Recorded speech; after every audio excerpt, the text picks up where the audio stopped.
Ahora sí, cuando quieras. Perfecto. ¿Ya se ven grande? Todavía no. Sí. Ah, no, en grande no. Ya. Ya, ahora sí. Bueno, buenos días a todos. El día de hoy hablaremos de la enfermedad arterial periférica. Antes le decíamos insuficiencia arterial, pero lo más correcto es llamarle enfermedad arterial periférica porque pues es una gama de presentaciones y de diferente fisiopatología que nos va a dar un fin común, que es finalmente una alteración en la perfusión que nos van a otorgar pues, las arterias que están afectadas. Y hablando de la epidemiología, se sabe que esta enfermedad afecta aproximadamente al 10% de los mayores de 70 años. Entonces es una enfermedad pues, que frecuentemente pues, nosotros vamos a ver en la especialidad. Y la presentación más frecuente pues, son los pacientes asintomáticos. Se dice que de cada 4 pacientes, pues uno va a ser sintomático y los 3 van a ser asintomáticos o también hasta eh, 4 asintomáticos por cada sintomático. En al menos 20% de esos pacientes es importante porque van a requerir una revascularización a los 10 años del diagnóstico y es una causa frecuente de amputación. Más o menos entre un 1 a 7% de estos pacientes van a requerir amputación a los 5 a 10 años de detectada esta enfermedad y sobre todo cuando está asociada a factores de mal pronóstico. Entre ellos, los más frecuentes, los más estudiados, pues es el tabaquismo, un índice tobillo-brazo menor a 0.6 y la diabetes. En cuanto a su mortalidad, la claudicación está alrededor la presenta alrededor, bueno, va a ser una mortalidad alrededor del 50% de sus pacientes y aquellos que ya presentan una isquemia crítica es del 70%. Esta mortalidad no va a ser dada solamente por la enfermedad arterial periférica, sino todo el contexto que va a tener este paciente, ya que estos pacientes por lo regular, pues no, cuando ya tienen una enfermedad arterial periférica, pues también tienen un riesgo cardiovascular muy alto. Generalmente ya tienen alguna cardiopatía isquémica o esté relacionada con una enfermedad vascular cerebral. Entonces es por eso que la mortalidad pues llega a ser alta en pacientes cuando ya presentan datos de una enfermedad arterial periférica. La prevalencia va a depender de la edad y, por ejemplo, en pacientes entre 40 y 49 años, pues se encuentra una prevalencia de 0.9% y generalmente está asociada a otros factores de riesgo como la enfermedad renal crónica y ya más adelante pues ya se está relacionando más con pues, cambios propios de la edad. Ya en edades de entre 50 y 59 años está alrededor del 2.5%, entre 60 y 69 años del 4.7, del 70 y más hasta del 14.5, y en pacientes mayores de 80 años ya se encuentra una prevalencia hasta del 23.2%, es decir, de cada 10 pacientes que veamos mayores de 80 años, pues vamos a encontrarlo en 2 o hasta en 3 pacientes ya datos de enfermedad arterial periférica.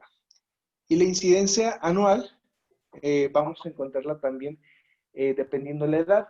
En pacientes entre 30 y 44 años, vamos a encontrar una incidencia en hombres de 6 por cada 100, por cada 10,000 y en mujeres de 3 por cada 10,000, es decir, generalmente es discretamente más frecuente, bueno, al menos así se ha visto en las gráficas, en los hombres que en las mujeres, aunque en estudios más recientes se ha visto que hay una discreta incidencia mayor en las mujeres. Y entre los 65 y 77 años aumenta bastante esta incidencia, hasta 61 eh, pacientes por cada 10,000 en hombres y en mujeres de 54 por cada 10,000. Entonces, con edad, pues es bastante frecuente que aumente la incidencia de esta enfermedad. Y si lo vemos por grupo de edades en esta grafiquita, pues nos resume esto que les he comentado, que mientras más edad, pues la prevalencia pues es mucho mayor. Entonces lo vamos a encontrar bastante frecuente en nuestros pacientes. Y si lo hemos notado, que el piso, cuando tenemos pacientes, pues muchos ya tienen datos de suficiencia arterial y muchos pues tienen esa presentación, ¿no?, de una claudicación intermitente. Los factores de riesgo para esta enfermedad pues son similares a la enfermedad coronaria. En un estudio que se hizo a 15,000 pacientes entre 30 y 75 años, se les hizo pues un estudio de seguimiento, un cohorte de seguimiento de 15 a 25 años. Esos pacientes eran libres de enfermedad arterial periférica y libres de enfermedad coronaria, es decir, los agarraron pues, supuestamente sin ninguna comorbilidad cardiovascular y se les dio un seguimiento por 15 a 20 años. De esos pacientes, el 19.7% desarrolló enfermedad coronaria y el 3.2% desarrolló enfermedad arterial periférica, y de ellos se estuvo viendo pues qué factores de riesgo pudieron asociar a estas enfermedades. Y pues la principal, bueno, de las primeras pues fue la edad. Obviamente a mayor edad pues también aumenta el riesgo de estas enfermedades. En cuanto al sexo, se encontró en relación hombres-mujeres, mujeres-hombres, un 4.5 contra el 2.6%. Esto con respecto a factor de riesgo, pero no realmente que se manifieste con respecto a la prevalencia. Y en cuanto a la isquemia crítica, también encontraron una mayor prevalencia en mujeres del 1.5% contra el 0.8% en hombres. También se encontró relación con antecedentes familiares, sobre todo aquellos que ya tenían algún evento cardiovascular. El nivel socioeconómico también se vio relacionado. En cuanto a la diabetes, se encontró que era un riesgo 3 a 4 veces mayor en pacientes diabéticos de presentar la enfermedad arterial. Y en cuanto a la hipertensión, con una TA sistólica aumentada, también se aumentó el riesgo de 2 a 3 veces el riesgo de presentar la enfermedad arterial periférica. También el tabaquismo y los biomarcadores. En cuanto al tabaquismo, en el estudio de Framingham se encontró un riesgo de claudicación de 1.4% por cada 10 cigarrillos al día que se consuman. Es decir, más o menos aumenta el tabaquismo 4 veces el riesgo de presentar la enfermedad.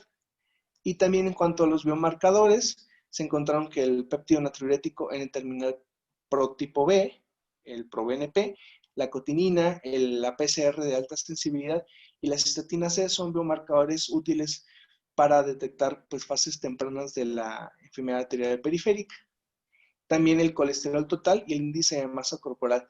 De estos 9 primeros, pues se encontraron muy similares en cuanto a la enfermedad coronaria. El colesterol total y el índice de masa corporal estuvieron más relacionados a la enfermedad coronaria que con la enfermedad arterial periférica. Y de estos, los dos más asociados donde se encontró una asociación más fuerte fue en el tabaquismo y la presencia positiva de biomarcadores. Ahora, para definir la enfermedad, pues es una manifestación clínica de la aterosclerosis que afecta a la aorta abdominal y sus ramas terminales. Ya hemos visto varios temas donde hemos pues visto que la aterosclerosis pues es un mecanismo fisiopatológico que finalmente nos va a generar pues, muchas enfermedades, desde la enfermedad coronaria hasta la enfermedad vascular cerebral y pues como ahorita estamos viendo la enfermedad arterial periférica. Entonces aquí lo característico es que se va a afectar las ramas terminales de la aorta y se va a caracterizar por una estenosis u obstrucción de la luz arterial debido a estas placas de ateroma que se van a originar en la íntima del endotelio, va a proliferar hacia la luz arterial y esto va a provocar cambios hemodinámicos a nivel del flujo sanguíneo arterial. Esto se va a traducir en una disminución de la presión de perfusión y por lo tanto una isquemia de los tejidos. Entonces la sintomatología más bien nos las va a dar esta isquemia de los tejidos que finalmente se van a manifestar con dolor generalmente, parestesias y otros cambios que vamos a ver más adelante. En cuanto a la fisiopatología, pues vamos a ver cambios en la arteria normal. Y primero, pues van a ser los cambios hemodinámicos, donde nos va a dar pues los primeros datos, pues va a ser una disminución en el índice tobillo-brazo, ya que, bueno, en este índice podremos detectar inclusive a pacientes asintomáticos, donde todavía no hay un compromiso tan grande de la circulación arterial, pero ya encontramos cambios en cuanto a hipoxia y cambios hemodinámicos. Aquí esto va a depender de la localización de la oclusión, la severidad, la velocidad del flujo sanguíneo y la presión de perfusión. Ya después vamos a encontrar adaptaciones macrovasculares donde va a haber un remodelado vascular, datos de inflamación, apoptosis, y ya vamos a encontrar en la sangre periférica, pues vamos a encontrar ya biomarcadores presentes, como el factor de crecimiento endotelial, óxido nítrico y pues otros que vamos a ver más adelante que se han encontrado. Entonces, la presencia de estas citocinas de inflamación, pues van a hacer un efecto en la angiogénesis y la arteriogénesis. Aquí, obviamente, lo que nuestro organismo va a buscar, va a tratar de hacer colaterales, ya que cuando el flujo está obstruido, pues obviamente va a tener que buscar la sangre pues, por donde circular y va a tratar de hacer una compensación. Entonces, si vemos en la gráfica aquí abajo, en la severidad de la enfermedad, pues aquí en esta primera fase, donde ya hay algunos cambios macrovasculares, pues va a tratar de compensar. Y aquí, pues obviamente también el grado de hipoxia va a estar aumentando. Después de los cambios macrovasculares van a venir los microvasculares, que va a haber activación de marcadores de inflamación, de los glóbulos blancos, de las plaquetas, va a estar aumentada la adhesión plaquetaria, la producción de radicales libres y por lo tanto va a haber ya una disfunción endotelial. Entonces aquí ya podemos encontrar ya en cuanto a la severidad de la enfermedad, pues ya va a haber dolor en reposo, ya hay cambios tróficos en la piel, en los tejidos que van a estar comprometidos. Por ejemplo, ya podemos ver úlceras crónicas que no sanan y que por más que le hacemos, pues no sanan. Y finalmente ya hay un remodelado tisular, donde ya hay una inadecuada perfusión, ya hay inflamación crónica, ya hay daño a nivel mitocondrial y entonces pues ya hay un daño en toda la fibra muscular lisa del vaso y ya se van a generar cambios a nivel de los tejidos que se están pues que se están comprometiendo. Ya podemos encontrar gangrena y ya esto nos puede llevar pues a requerir una amputación, ya que ya son cambios bastante severos a nivel del vaso sanguíneo. Se han hecho diversos estudios para tratar de identificar los biomarcadores en fases tempranas de la enfermedad, aunque son muchos los que se han encontrado relacionados, pues en realidad pues ninguno de ellos ha sido como utilizado de forma única para poder hablar de la enfermedad. De hecho, pues no son diagnósticos de la enfermedad, pero sí lo podemos encontrar en diferentes fases. Por ejemplo, aquí la dislipidemia y los factores de riesgo como la diabetes y la hipertensión, pues hacen cambios con biomarcadores a nivel del endotelio, que son biomarcadores de una fase de proinflamatoria, y ya podemos encontrar, y esto nos va a tener cierta predisposición a que haya un efecto inicial, por ejemplo, de la aterotrombosis, que es el mecanismo por el cual se generan estos cambios. También la inflamación, el estrés oxidativo y la generación de radicales libres, de óxido nítrico, algunos otros marcadores, y ya después un daño a nivel endotelial, que sería la disfunción endotelial, y el remodelado de los vasos, que ya podemos encontrar factores para generar angiogénesis, como el factor de crecimiento endotelial, la beta-2 microglobulina. Y ya después, para que progrese la enfermedad, pues encontramos otros marcadores como el fibrinógeno, la cuenta leucocitaria, algunos otros marcadores como el ProBNP, la interleucina 6.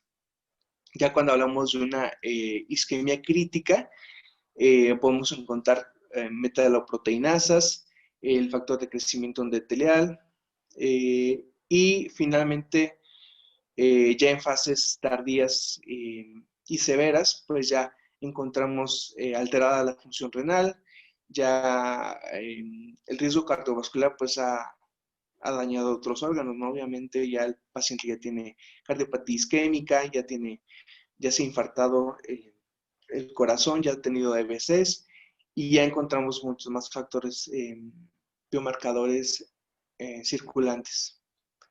Pero les comentaba, pues eso en realidad pues no se ha llevado a un consenso de cuál sería pues el más efectivo. Obviamente los que tenemos al alcance pues serían, por ejemplo, el ProBNP o la PCR de alta sensibilidad. En cuanto a la etiología de la isquemia de las extremidades inferiores, pues vamos a reconocer ciertas causas mayores, que la principal pues es la aterosclerosis, pero también podría haber un aneurisma trombosado, una lesión arterial que puede ser causada por un trauma directo, la disección aórtica, embolia, tromboembolismo, una tromboangiitis obliterante como la enfermedad de Weber, y otras causas que son a nivel de diferente porción de las ramas terminales de la aorta, que sería a nivel aortoilíaco la fibrosis retroperitoneal, fibrosis por radiación, la presencia de tumores, a nivel ilíaco displasias fibromusculares, la endofibrosis ilíaca, la iliofemoral, pues un pseudojantoma elástico, a nivel popliteo por un atrapamiento popliteo o una enfermedad quística adventicia. Pero aquí la principal pues va a ser la aterosclerosis. Y de ella pues va a estar relacionado tanto el embolismo como la trombosis. Y estos dos mecanismos pues son los que más nos van a generar la isquemia, o sea que se haya una oclusión del vaso y por lo tanto isquemia. En cuanto a las manifestaciones clínicas, pues habíamos visto que la mayoría pues van a cursar asintomáticos y solo podemos detectar la enfermedad pues por medio de pruebas no invasivas como el índice tobillo-brazo. Pero la manifestación clásica es el dolor en las extremidades inferiores. Cuando está relacionado con el esfuerzo físico, generalmente vemos una claudicación intermitente, que es cuando el paciente pues está caminando, no sé, unos 300 metros, y hay dolor agudo a nivel de la pantorrilla, el muslo o la nalga, que pues obviamente lo hace claudicar. Y pues la posición está, como vemos aquí en esta foto, pues lo clásico es que el paciente esté caminando, tenga el dolor y se agarre la extremidad para tratar de hacer masaje o algo, tratar de disminuir el dolor. Entonces es una posición pues típica de un paciente con claudicación. Y también este dolor puede estar no relacionado con el esfuerzo físico, es decir, presentarse en reposo. Y este generalmente el paciente lo refiere en el antepié, y generalmente pues tiene unos exacerbantes que, por ejemplo, es que el paciente cuando eleva la extremidad pues es un dolor que no tolera y se atenúa cuando el paciente pues deja caer la extremidad en el borde, por ejemplo, de la cama, es decir, lo deja pendular y es como se alivia el dolor. Entonces es la manifestación clásica de una claudicación, del dolor en las extremidades, que es lo más típico en cuanto a una enfermedad arterial periférica. También, dependiendo de dónde presente la claudicación, pues nos va a estar guiando más o menos a qué nivel puede estar la estenosis o la obstrucción. Que, por ejemplo, cuando hay una claudicación a nivel del glúteo y la cadera, que es decir, el paciente refiere el dolor a nivel del glúteo, pues generalmente hay una enfermedad aortoilíaca, es decir, la obstrucción es más proximal. Y, por ejemplo, cuando es una obstrucción severa, pueden causar inclusive un síndrome de Leriche, que es caracterizada por esta triada, que es la claudicación, los pulsos ausentes o disminuidos y la disfunción eréctil. Y también cuando hay una claudicación a nivel del muslo, pues generalmente estamos hablando de la afección de la arteria femoral común y puede afectar tanto a la pantorrilla como a ambos, el muslo y la pantorrilla. La claudicación de la pantorrilla, que es la queja más común, dependiendo dónde esté la queja. Si es en los 2/3 superiores, generalmente hablamos de una estenosis superficial de la arteria femoral, y si es la claudicación está referida más bien en el tercio inferior, pues podemos hablar de una enfermedad poplitea. Ahora, es bien importante que podamos diferenciar pues, las otras causas de dolor en las extremidades inferiores. Lo más frecuente pues, es la claudicación intermitente, como lo he mencionado, en los músculos de las nalgas, muslos, la pantorrilla y a veces en el pie, pero si se presenta en el pie es en el antepié, y generalmente hay que estudiar cuál es el carácter del malestar, si se presenta asociado con calambres, fatiga, dolor, debilidad, si está relacionado con el ejercicio, el efecto del descanso, que en el caso de la claudicación se alivia rápidamente con el descanso, por eso el paciente, pues como dice, claudica, ¿no? Y el efecto de la posición y otras características. Es decir, en el paciente con claudicación intermitente, pues siempre va a ser reproducible. Cuando camine, más o menos tantas cuadras, ya el paciente va a decir, si camino tantas cuadras, me empieza el dolor luego. Entonces, esto nos guía a pensar en una claudicación intermitente, pero debemos de diferenciarlo con compresión de las raíces nerviosas, es decir, cuando hay una hernia de disco, ya que, por ejemplo, aquí el dolor se irradia debajo de la pierna, generalmente hacia atrás, el dolor es agudo, y el efecto del descanso, pues no alivia el dolor rápidamente. Entonces, hay que, pues, en la exploración y en el interrogatorio, pues hay que preguntar bien las características de este dolor para poder diferenciar entre una claudicación, una compresión de una raíz nerviosa, dolor por estenosis espinal, dolor por artritis de la cadera, otros procesos artríticos inflamatorios, y también la claudicación venosa, que es frecuente porque la insuficiencia venosa periférica pues también es pues frecuente, e inclusive podemos encontrar ambas en los pacientes. Entonces aquí les voy a dejar el cuadrito para cuando queramos revisar. En cuanto a las manifestaciones clínicas de otra presentación que no es la más típica, pero que también la solemos encontrar en los pacientes, es la isquemia crítica de los miembros. Y esta va a ser caracterizada por una o más de las siguientes, que es la ulceración, la gangrena y dolor en reposo durante más de 2 semanas. Aquí ya estamos hablando de que hay una isquemia crítica de los miembros. Y esta isquemia podemos decir que es aguda cuando tiene una presentación menor a 2 semanas, o crónica cuando ya tiene más de 2 semanas de presentación y está relacionada pues ya con la enfermedad y cuando previamente habían presentado síntomas de la enfermedad periférica. Aquí las zonas donde suelen ulcerarse y que podemos diferenciar en cuanto a las úlceras varicosas, las úlceras por pie diabético, es la localización. Generalmente en una úlcera arterial pues la vamos a encontrar en una zona pretibial, vamos a encontrar que son úlceras que no sanan fácilmente, que por más que se están curando y todo, pues no se curan, y también podemos encontrar pues cambios tróficos a nivel circundante, por ejemplo, la ausencia de vello o cambios en la coloración, podemos encontrar hipopigmentación en la extremidad, también podemos encontrar localización a nivel del talón, a nivel del antepié, a nivel del metatarsiano también es frecuente, al nivel de las falanges y en las puntas de los dedos. Y en la gangrena, pues también en zonas similares como en las puntas de los dedos, pues encontramos esta isquemia crítica manifestada como gangrena. Esto pues ya lo hemos visto frecuentemente en el hospital, que las puntas de los dedos pues son de las más frecuentemente afectadas. Y los mecanismos por los cuales se genera una isquemia crítica de los miembros sí puede ser relacionado con la aterosclerosis, pero generalmente también relacionado con el tromboembolismo, la trombosis, la oclusión aterotrombótica que se fue generando pues de años de evolución, y también podríamos pensar en una trombosis del stent si es que sabemos que el paciente fue previamente revascularizado.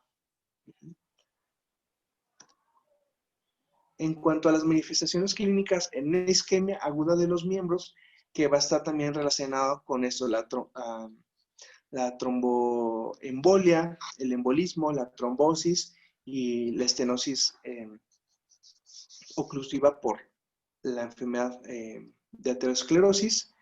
Y aquí pues va a estar caracterizada por las 5 P's, que aquí pues marcaron 6, que es el dolor, que es el síntoma más característico. Se presenta, cuando hace presentación es aproximadamente del 70 al 80%, el primer síntoma que aparece, pero también está acompañado, puede estar acompañado de palidez, la ausencia o disminución de los pulsos, parestesias, parálisis, y encontré otra P, que no es frecuente que la encontremos, pero el perishing, que es como apariencia de perecedero. Y no es necesario que todas estas P's estén presentes para pensar en una isquemia aguda de los miembros.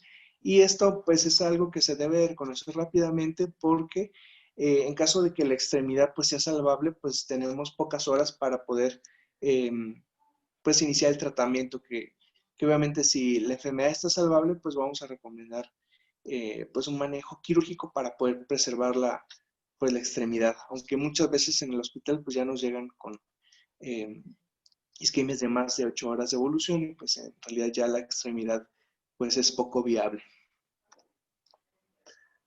Les comentaba otras manifestaciones de la enfermedad, pues es la no cicatrización de las heridas, obviamente la localización, la decoloración de la piel, los cambios tróficos, la ausencia del vello. Y aquí podemos encontrar cambios característicos cuando elevamos el pie, pues encontramos pues una bastante palidez de la extremidad y es cuando el paciente pues no tolera el dolor, ¿no? Cuando elevamos la extremidad. Y cuando la bajamos y la dejamos pender de la cama, esa extremidad pues generalmente se torna de color ya eritematoso con rubor. Entonces, esto es típico encontrarlo en los pacientes, ¿no? Esta coloración violácea o de color rosado.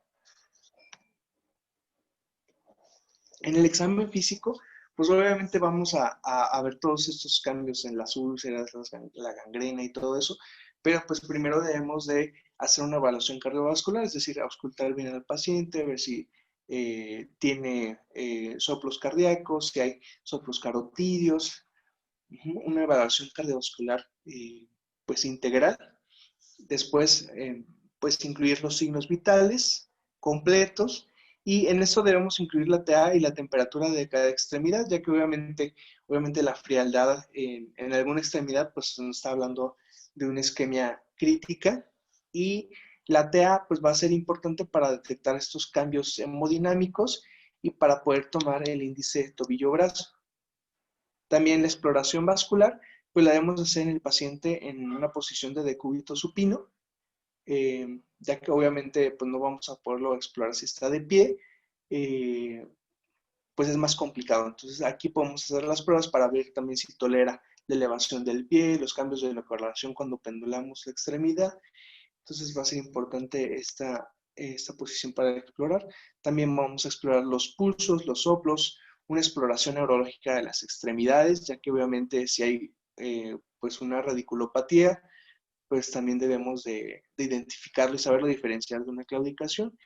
Y también los cambios de la coloración y los cambios tróficos que ya les había mencionado, pues ver bien todas las extremidades y también los cambios y comparar una extremidad con la otra.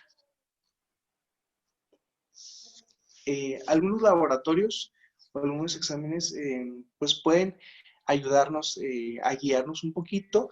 En cuanto a los laboratorios, pues el hemograma completo con diferencial, ya que obviamente encontrar pues leucocitosis o algo así, pues nos puede guiar a una infección, por ejemplo, de una úlcera o de una gangrena, ¿no? O ya cambios sistémicos. Va a ser de utilidad el perfil lipídico, posiblemente la homocisteína, porque la homocistinuria pues también es un factor de riesgo para generar oclusión arterial, la lipoproteína A y la proteína C reactiva, que, bueno, esa última pues sí la tenemos disponible en el hospital.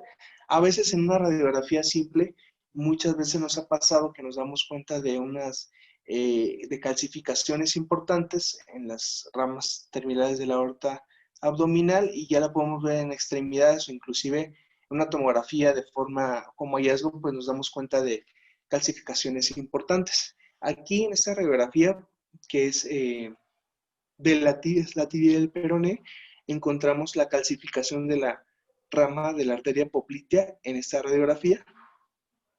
Aquí podemos ver claramente pues, que hay una calcificación. Aquí podemos encontrar en en el muslo, en el fémur. También esta es una radiografía simple donde vemos que toda esta arteria, la arteria femoral, pues vamos a encontrarla calcificada. Y ya cuando se hace una arteriografía, pues obviamente se ve aquí donde están las flechitas, se ve la obstrucción importante del flujo. Aquí hay otra, en la rodilla, donde encontramos, aquí es un paciente donde previamente había sido revascularizado y en ese stent pues se encontraron datos de calcificación. También aquí a nivel de la tibia lo encontramos. ¿Qué pasó? ¿Me sacó esta cosa o qué pasó? Bueno, lo pongo otra vez. Yo no fui. ¿Ya se pudo? Ya, ¿verdad?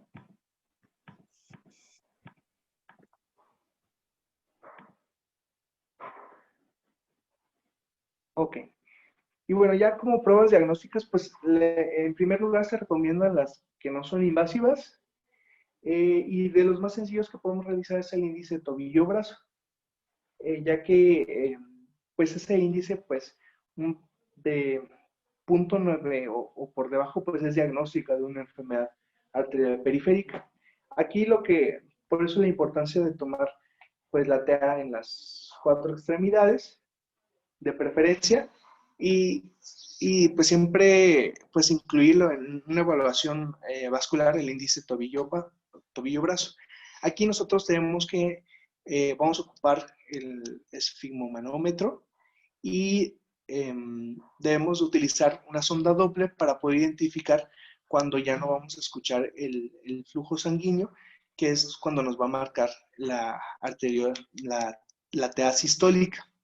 Entonces aquí vamos a insuflar el manguito 20 milímetros de mercurio por encima de la desaparición del latido arterial y después pues lo vamos a desinflar lentamente y cuando desaparece el latido, pues vamos a tomar como una presión arterial sistólica. Esto lo vamos a hacer tanto en el brazo, donde bueno, con un estetoscopio pues podemos identificarlo, pero obviamente en las extremidades inferiores pues es un poquito más complicado de identificarlo por palpación o con el estetoscopio, entonces ahí es útil utilizar la sonda Doppler. Y aquí la sonda Doppler lo vamos a colocar más o menos a 45 o 90 grados en sentido contrario al flujo y pues vamos a determinar la presión sistólica cuando desaparezca este latido. Y vamos a determinar estas dos presiones, tanto del brazo como del tobillo, y estos valores los vamos a dividir entre la presión arterial braquial, o sea, tanto la pedial como la tibial, y vamos el valor más bajo que encontremos entre la presión pedia dividida entre la braquial y la tibial entre la braquial, el índice más bajito es el que vamos a tomar como bueno para el diagnóstico. Y ya, para hacer el diagnóstico de la enfermedad arterial periférica, tomamos como corte el índice de 0.9. Obviamente ya punto 6, pues ya estamos hablando de que hay una alteración bastante severa y es un factor de mal pronóstico, pero ya desde el punto 9 ya es diagnóstico para la enfermedad. Tiene varias utilidades el índice tobillo-brazo. Y de hecho hay varios estudios, aquí voy a dejar varios, que han demostrado la utilidad de este índice, ya que detecta la enfermedad arterial periférica en pacientes asintomáticos, es decir, podemos identificar pues, fases más tempranas de la enfermedad. También se utiliza como diagnóstico diferencial para síntomas en enfermedades en las extremidades inferiores, para identificar estos síntomas vasculares. También se utiliza en pacientes con funcionamiento disminuido en las piernas, como la incapacidad para caminar distancias definidas o caminar a una velocidad habitual. También proporciona información clave de pronóstico a largo plazo cuando existe un índice tobillo-brazo bajo. Y obviamente también pues, es un factor de mal pronóstico, tanto para enfermedades coronarias y cerebrales. Entonces, de hecho, pues, varios estudios han hecho correlaciones entre un índice tobillo bajo, tobillo-brazo bajos en enfermedades coronarias y cerebrales y finalmente, pues todo lo que está relacionado con riesgo cardiovascular, tanto desde los estudios Framingham como en estudios más actuales. Entonces, pues puede ser una alternativa pues, en nuestros estudios que hagamos aquí, pues si queremos algo relacionado con riesgo cardiovascular, pues podríamos incluirlo como, pues para ver si hay alguna asociación, que bueno, sí se han encontrado, pero tal vez con cosas muy puntuales de riesgo cardiovascular, pues podríamos asociar. Aquí en cuanto a las pruebas vasculares, ¿qué es lo que vamos a hacer? Pues tenemos que guiarnos primero pues con la sintomatología. Si obviamente un paciente ya tiene datos de isquemia crítica, si un paciente pues, nos llega ya con los dedos, las puntas de los dedos de los pies necrosados o con gangrena, pues agua pasa por mi casa. O sea, es fácil saber que por las características clínicas, pues que tiene isquemia crítica y estamos hablando de una enfermedad arterial periférica severa. Es decir, cuando hay dolor en reposo, pérdida tisular, cuando hay ulceraciones que no sanan, cuando ya hay gangrena, pues obviamente ya es prácticamente diagnóstico de la enfermedad y esto luego tenemos que referirlo con el angiólogo. Cuando hay dolores atípicos en las piernas, claudicación, pues es útil la medición del índice tobillo-brazo. Cuando encontramos menor a 0.9,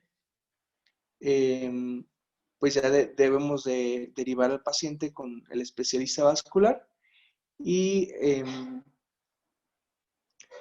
cuando todavía está, obviamente también cuando encontramos este índice bajo, pues debemos de pedir algunos otros estudios que nos ayuden a valorar pues la magnitud de la sintomatología, como por ejemplo el Doppler duplex, la angiotomografía, la angioresonancia y la angiografía, que son los estudios más utilizados.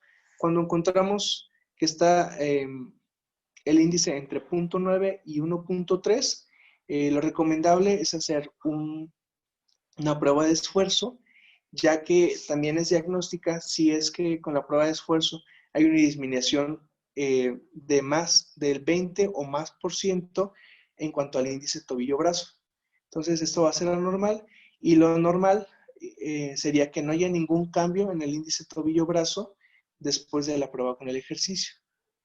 Esta prueba de esfuerzo pues se va a hacer también en una caminadora, donde debemos de utilizar pues, más o menos una inclinación de hasta un 10%, y aquí se mide primero el índice tobillo-brazo en reposo del paciente, y aquí lo que se hace es que se le pone a caminar al paciente aproximadamente, 5 minutos o hasta que presente, o antes, en caso de que presente claudicación.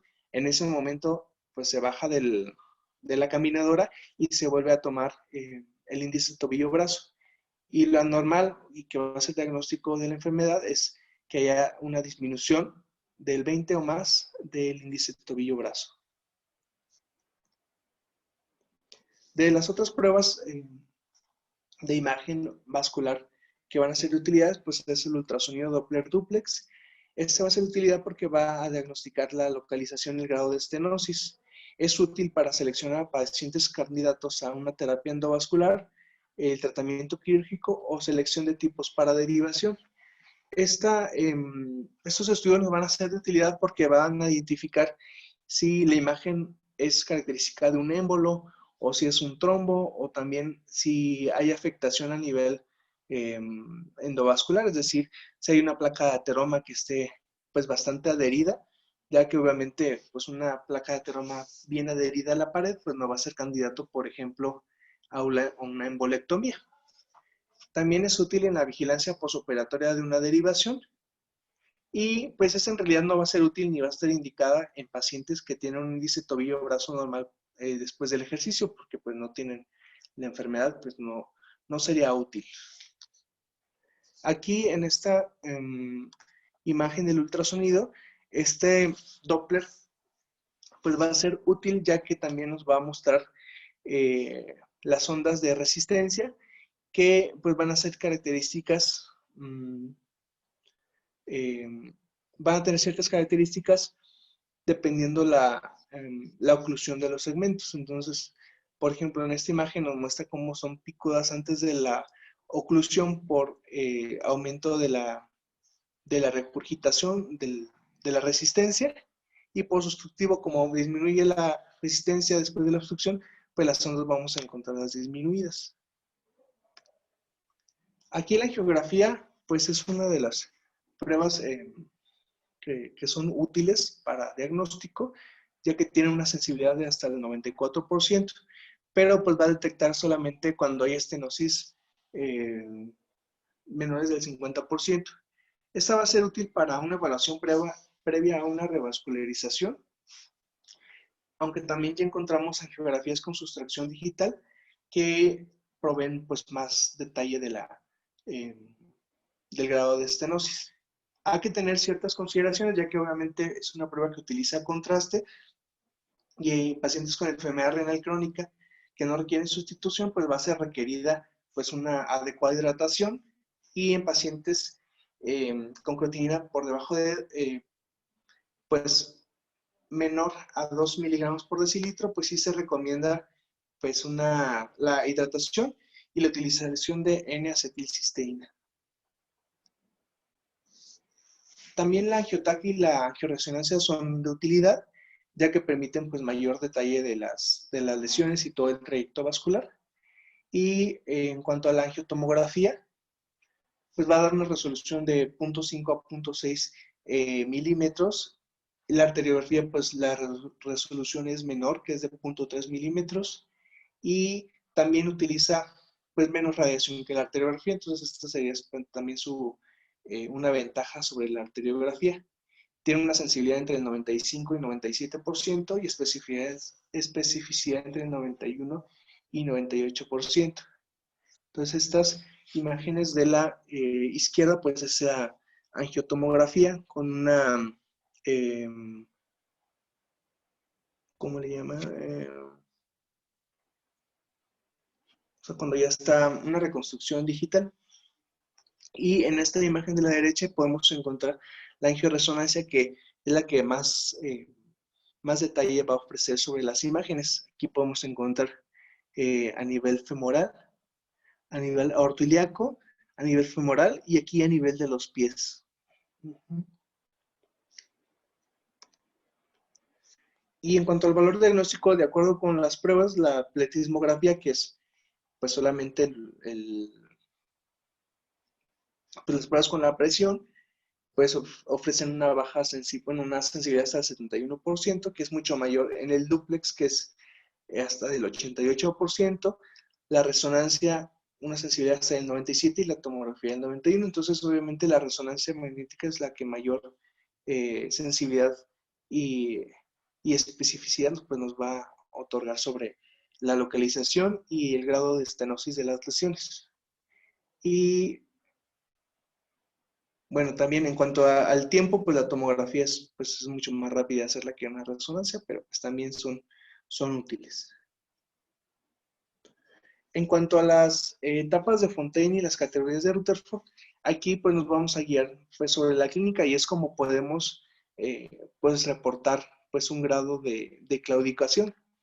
Y son similares y hay cierta correlación. Las primeras etapas de Fontaine es el asintomático, en el 2A ya es una claudicación leve, 2B una moderada, en el 3 ya presenta dolor en reposo isquémico y en la 4 pues ya hay una ulceración o gangrena.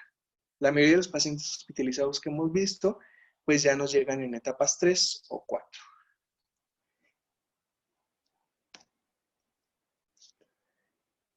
Y aquí es importante, bueno, obviamente cuando hay una isquemia grave, una isquemia crítica o una isquemia aguda, pues es importante referir inmediatamente con el angiólogo, pero hay ciertas indicaciones para manejo quirúrgico que debemos de conocer, que es la isquemia aguda, la isquemia crítica, una claudicación discapacitante después de un manejo conservador y las lesiones TASC-D, que es cuando la arteria femoral común superficial está obliterada, las lesiones popliteas o infopopliteas completas.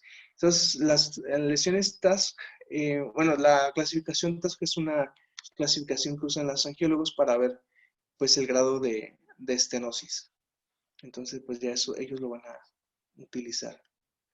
Pero obviamente nosotros primero debemos de comenzar con el manejo no quirúrgico, que son las medidas de higiene arterial, que es lo primero que vamos a recomendar en pacientes donde reconocemos claudicación intermitente, cuando hay una enfermedad arterial periférica, pero que no hay una isquemia aguda o una isquemia crítica. Aquí vamos a recomendar pues que no se utilice la ropa ajustada, mantener las extremidades protegidas del frío, no elevar las extremidades. Aquí es bien importante porque a veces pacientes con insuficiencia arterial, algunos les otorgan manejo como una insuficiencia venosa y para nada es el manejo no farmacológico es completamente diferente. También se recomienda el ejercicio supervisado como parte del tratamiento inicial. Obviamente, no un ejercicio extenuante porque pues, si no puede generar pues, una isquemia aguda o generar dolor, entonces obviamente no lo van a tolerar. Se recomienda 3 veces por semana durante 3 meses y después hacer una evaluación médica al término. El uso de calzado especial pues también se recomienda y es muy importante la suspensión del hábito tabáquico. Ya cuando se ofrece un tratamiento farmacológico, pues tiene ciertos objetivos muy específicos, que es mejorar primero los síntomas de la claudicación y el control de las comorbilidades. Obviamente, primero debemos de controlar también a los pacientes que tienen dislipidemia, hipertensión y diabetes, con las metas que ya conocemos, y utilizar tratamientos que se recomiendan como la primera y segunda línea, que son fármacos vasodilatadores. En primera línea se recomienda el cilostazol de 100 miligramos cada 12 horas por 3 a 6 meses y la segunda línea utilizamos la pentoxifilina de 400 cada 12 horas igual por 3 a 6 meses. Estos fármacos, como les comento, tienen propiedades tanto antiagregantes como vasodilatadoras, pero el cilostazol, por ejemplo, que es la primera línea, es un fármaco inhibidor selectivo y reversible de la fosfodiesterasa 3, que tiene un efecto vasodilatador y antiagregante. Más que nada se va a utilizar por sus efectos vasodilatadores, ya que el efecto antiagregante pues, no es tan fuerte y generalmente pues, se tiene que asociar también con un antiagregante. Hay que considerar que tienen ciertos efectos secundarios como la cefalea, las palpitaciones, la taquicardia y la diarrea. Este va a estar contraindicado en pacientes con insuficiencia cardíaca congestiva. La pentoxifilina pues ya sería de segunda línea, ya que pues, el efecto es más potente en el cilostazol y es un inhibidor enzimático de las fosfodiesterasa. Entonces también va a tener propiedades vasodilatadoras y antiagregantes. Ese sí tiene más efectos secundarios como el rubor, las molestias gastrointestinales son frecuentes, la plenitud, la náusea, el vómito y la diarrea. De forma ocasional puede ocasionar arritmias cardíacas, entonces hay que tener una especial precaución en pacientes que tengan alguna arritmia. Tiene un efecto vasodilatador, hay que tener conciencia de que puede tener un efecto hipotensor, sobre todo si se asocia a otros antihipertensivos como los IECAs o los calcioantagonistas. También no se debe usar con otras metiljantinas, ya que, por ejemplo, el uso con la teofilina pues, puede ocasionar o potencia las metiljantinas, entonces puede ocasionar una toxicidad. Entonces habría que tener cuidado con la pentoxifilina.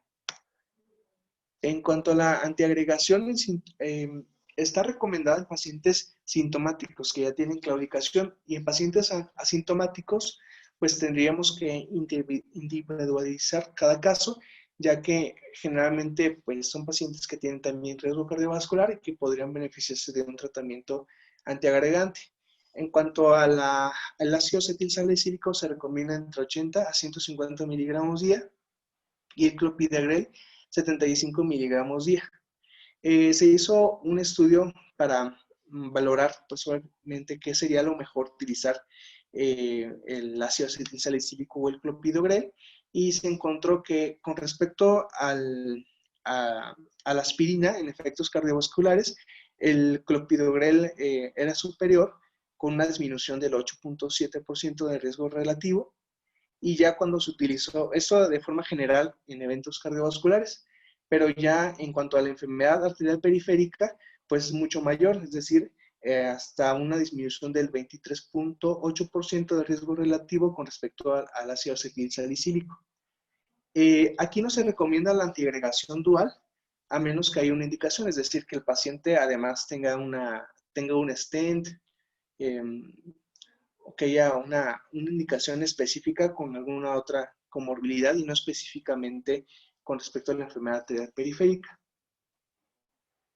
Aquí, en cuanto a la antiagregación o si es recomendada la anticoagulación, se ha propuesto, en cuanto se hicieron estudios y en cuanto al riesgo cardiovascular, y se utilizaron dosis bajas de rivaroxaban, por ejemplo, 10 miligramos día o 15, y se asoció con ácido acetilsalicílico, encontrando una disminución del riesgo cardiovascular de forma general hasta en un 17.3%, y cuando se utilizó solamente el ASA con un placebo del 19.9%. Entonces, en realidad, pues no, de forma general, en cuanto a riesgo cardiovascular, pues no fue superior el uso de los de nuevo anticoagulante asociado con el ASA.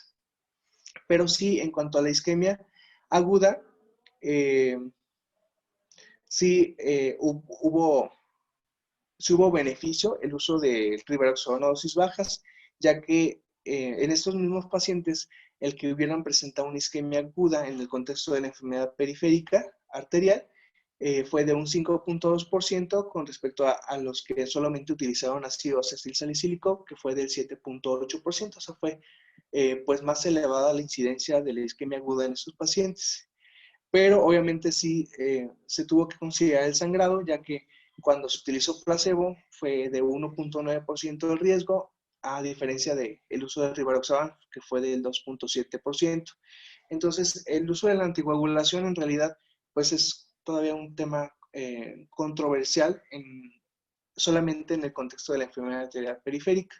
Más bien tendría que, como lo comentaba, en pacientes asintomáticos, o inclusive en los sintomáticos, individualizar para saber, pues obviamente, evaluar el riesgo de sangrado para ver si el paciente se puede beneficiar de la anticoagulación a dosis bajas. Generalmente se utiliza cuando ya tienen un stent o tienen alguna otra comorbilidad que pues requiera la anticoagulación.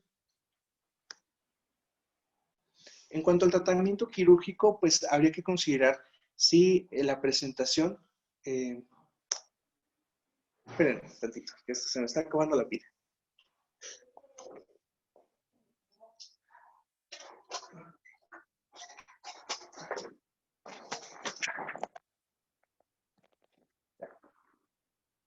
En cuanto al tratamiento quirúrgico, hay que considerar pues también, obviamente por el contexto del paciente, si la isquemia fue por embolismo, por tromboembolismo o por la oclusión en la misma enfermedad por aterosclerosis. Entonces, Cuando hay una isquemia aguda, como les comentaba, obviamente es indicación quirúrgica, pero que obviamente tenemos que identificarlo rápido porque tenemos poco tiempo para actuar. Entonces, aquí la embolectomía es pues quitar el émbolo. Está indicada en embolismo con una extremidad viable. Y aquí se va a tratar de extraer el émbolo de la red arterial femoropoplitea para restablecer la circulación del miembro. Entonces, aquí solamente pues se recomienda que se realicen las primeras 8 horas. Cuando se ha hecho embolectomías tardías, en realidad pues ya el daño a la extremidad ya está hecho y aunque pueda haber mejoría con respecto a la circulación colateral, pues en realidad pues ya no es útil como si hubiera hecho primeras 8 horas del inicio de los síntomas. Entonces ahí sí, pues habría que considerarlo si todavía estamos en este periodo.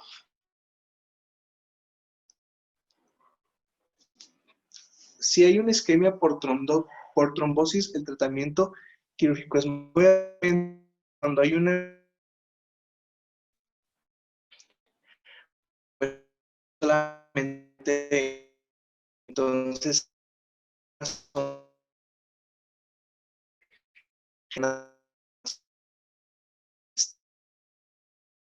medio de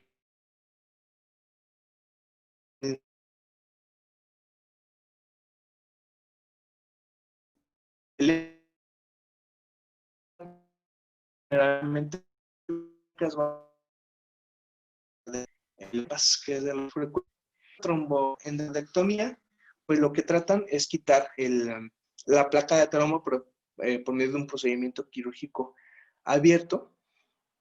Pues obviamente tratan de pues, quitar la placa de ateroma porque no, obviamente el paciente aquí no se va a beneficiar de una embolectomía.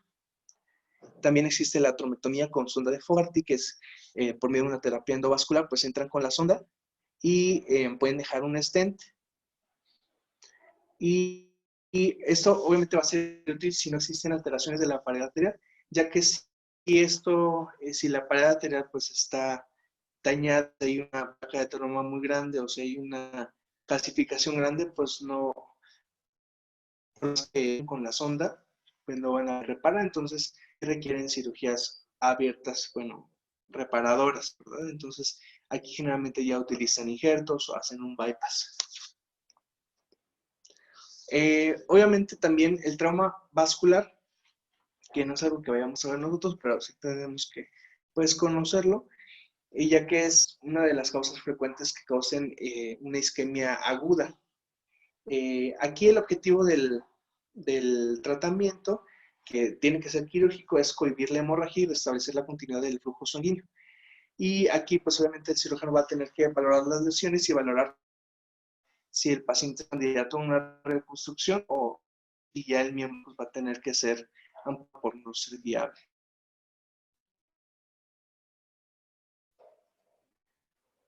Ok, entonces, pues obviamente, pues nuestras intervenciones van a ser pues médicas y no quirúrgicas. Entonces aquí lo importante va a ser pues reconocer la enfermedad arterial periférica, poder pues explorar bien al paciente y reconocer los factores de riesgo y pues actuar de forma temprana cuando reconozcamos pues una enfermedad aguda que ponga en riesgo la viabilidad del miembro, ya que pues esto pues a nivel funcional pues va a tener bastantes repercusiones. Una amputación pues obviamente pues conlleva bastantes pues cambios en la vida del paciente que finalmente pues van a deteriorar su calidad de vida. Entonces pues hasta aquí termino con el tratamiento quirúrgico. No sé si tengan alguna duda o comentario.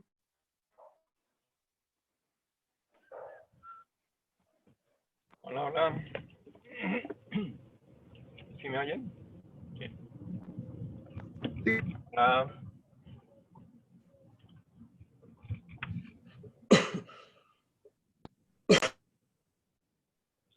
Doc Lascano, ¿alguna pregunta o comentario? Yo me fui un ratito en lo que estaba justo en lo de tratamiento y eso. no encontraba el internet. Entonces, no sé si quieran comentar algo, preguntar algo.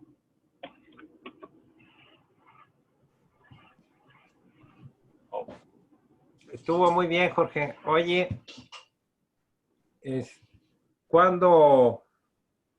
A ver, pon la diapositiva del angio, de la resonancia. Puede ser. De la resonancia. Ajá. Es que dice ahí conexión inestable, entonces no sé si es... Ahí déjala. Ahí déjala. Voy a preguntarles, a ver quién. ¿Cuándo pides este estudio? Tú no contestes, Jorge. ¿Cuándo piden ese estudio? Pues cuando hay sospechamos- síntomas de forma aguda, doctor. ¿Nada más? O para normar la conducta terapéutica. ¿Pero cuándo?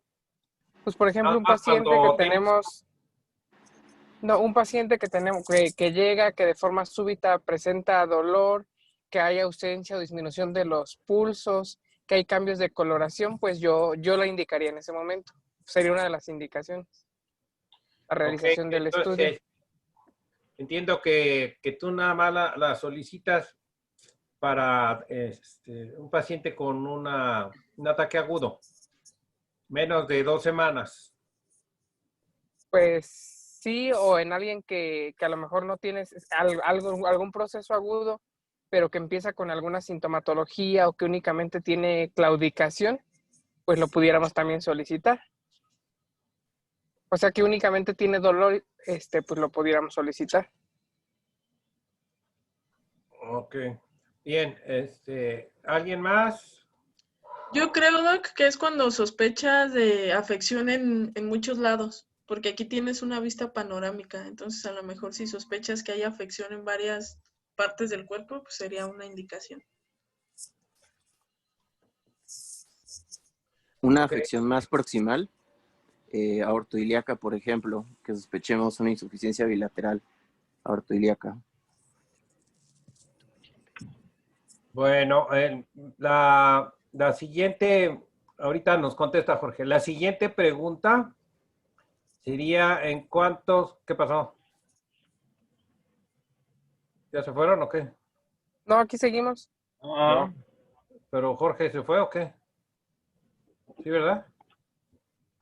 Se apagó la compu. ya se enojó el Jorquito. Ya, ok. Oye, ¿en cuántos de los pacientes de consulta externa tienen el registro del índice tobillo-brazo? Yo no. No, No se hace. no lo tenemos. Ya. Yo creo que, ¿qué tal si a partir de hoy lo ponen? Sí, sería Porque bueno.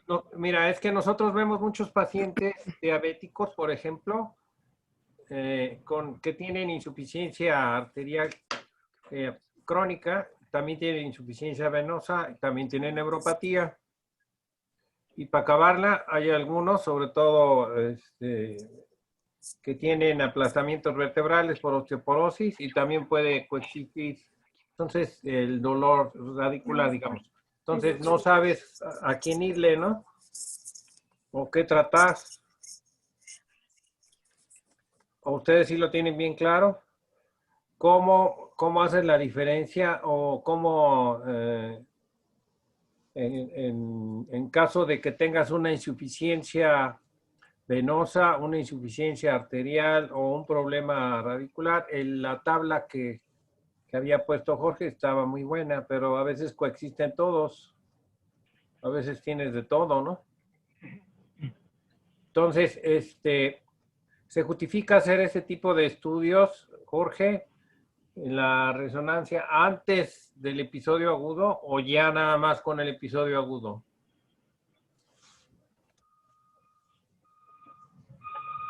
¿No? ¿Se fue Jorge?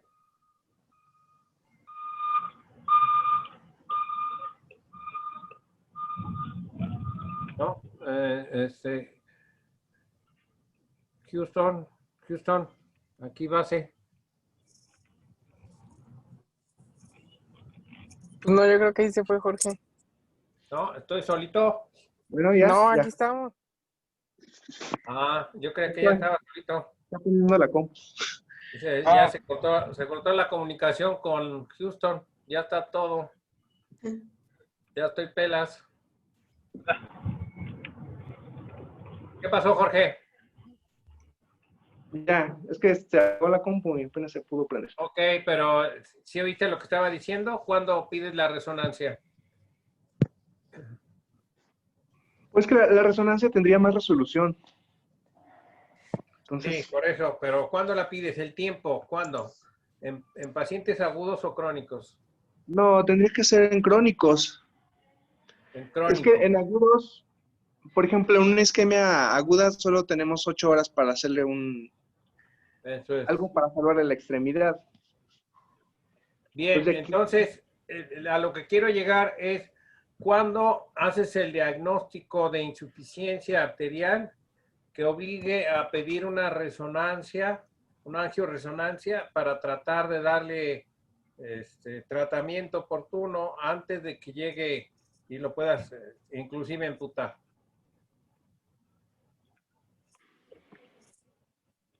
¿Por qué? Pues, a ver. Pues aquí en el algoritmo nos marca que con que ya tengas con que ya tengamos un tobillo brazo por debajo de 0.9 o menor, pues ya podemos hacer los demás enfermedades. Y ya, pues más que nada, pues adelante. ¿No?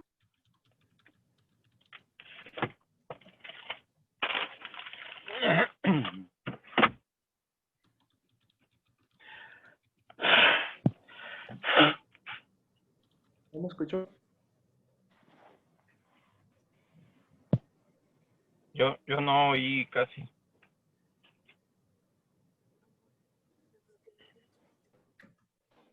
A ver, ¿ya? No entendimos. No sé, como que No, empezando a pegarme el internet. no entendimos. No. Los demás ¿qué opinan? ¿No hay alguien que quiera opinar además de Nestalí y de Carlos? Lupita estaba diciendo algo. Aleida. No, Aleida. Alma. ¿Algo con respecto a la resonancia, doctor? Ajá. Ay, pues es que no recuerdo alguno No, indicación parece como que no tal. es una cosa que esa cosa no, ese apartado no está bien claro, ¿no? Ajá, O sea, cuando hay que hacer un algoritmo o revisar el algoritmo, ¿no? Lo vas vale. a pedir en pacientes que tienen sintomatología crónica, pero para hacer el diagnóstico de insuficiencia arterial y que sospeches, bueno, ¿dónde pudiera estar la oclusión? Ok, Está bien para todos los demás, ¿no? Hagan un algoritmo entonces, ¿está bien? sí, doc. De tarea, ¿no? Sí, doctor. Ok. Porque ahorita no abren las cámaras, no contestan. Parece que ya me está dando sueño. No, aquí estamos, doctor, aquí estamos. Bueno. Entonces, bueno, así quedamos. ¿Sale? Sí, Sí, doc. doc. Hecho, Bye. que tengan muy buen día. Hasta luego. Igualmente. Órale, todos, bye. Bye. Gracias, monas. No.